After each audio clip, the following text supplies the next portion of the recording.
Bismillahirrahmanirrahim. Assalamualaikum.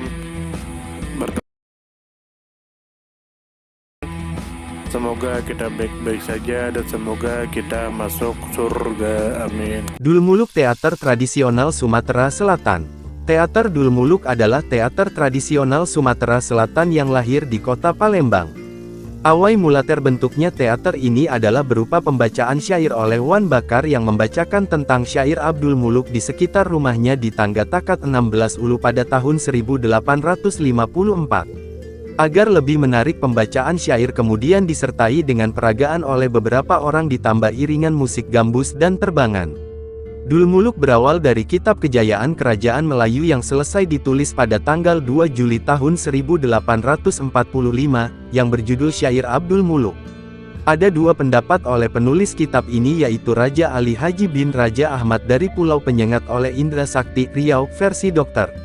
Philippus Peter Forda van Eysinga, seorang hakim di Batavia, dan versi Von de Wall menyebut Saleha, sepupu Raja Ali Haji. Kitab ini kemudian dipentaskan dalam bentuk teatrikal. Acara itu menarik minat masyarakat untuk datang berkumpul. Pada tahun 1860 syair, Kejayaan Kerajaan Melayu, juga diterbitkan di Singapura dalam bahasa Melayu oleh Syaidina dan Haji M. Yahya. Pada tahun 1893, Dr. Philippus mencetak kembali dengan menggunakan bahasa Latin, diterbitkan oleh Tischrift van Nederlands India di Rotterdam. Kemudian muncul sebuah buku yang diterbitkan oleh De Berg Amsterdam dengan judul Syair Abdul Muluk, yang banyak mengalami perubahan-perubahan seperti Berbahan menjadi Berhan, Siti Arohal Bani menjadi Siti Roha, Abdul Roni menjadi Abdul Ghani dan sebagainya. Perubahan tersebut karena penyesuaian ejaan waktu itu. Teater tradisional Dulmuluk mempunyai beberapa ciri-ciri yang membuatnya berbeda dengan teater tradisional lainnya. Ciri tersebut ialah sebagai berikut. 1. Dialognya seringkali menggunakan pantun atau syair. 2. Peranan wanita diperankan oleh laki-laki, atau tepatnya hanya laki-laki yang bermain. 3. Di awal dan di akhir pertunjukan Dulmuluk terdapat nyanyian dan tarian yang bernama Beremas. 4.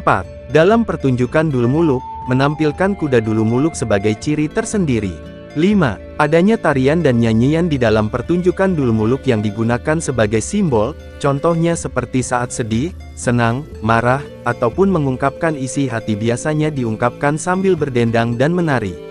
6.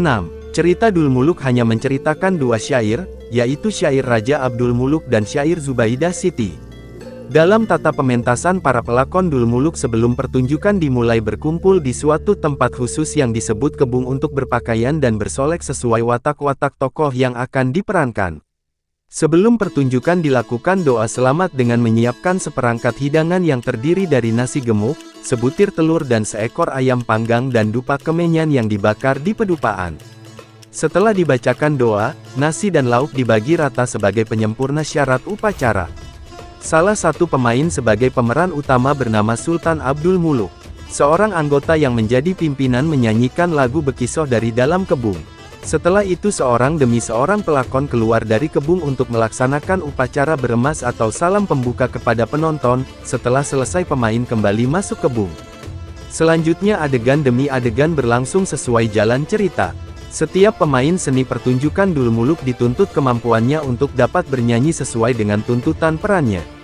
Sebelum tahun 1972 pertunjukan Dulmuluk dilakukan di lapangan terbuka di mana penonton berada di arena, kemudian mulai tahun 1972 pertunjukan dilakukan di atas panggung supaya penonton yang berada di depan panggung lebih fokus menikmati pertunjukan Dulmuluk. Pesan moral disampaikan melalui adab semacam syiar-syiar Islam, mengaji dan lain-lain. Sumber https://warisanbudaya.kemdikbud.go.id/. New detail dan detail tetap sama dengan 8. Terima kasih banyak. Mohon maaf jika ada salah. Semoga kita masuk surga. Semoga kita semua disehatkan badan, dilancarkan rezeki, dikabulkan segala hajat. Terima kasih banyak, sampai bertemu di pertemuan selanjutnya. Salam damai. Terima kasih, semoga kita baik-baik saja. Mohon maaf. Terima kasih, semoga kita baik-baik saja. Mohon maaf.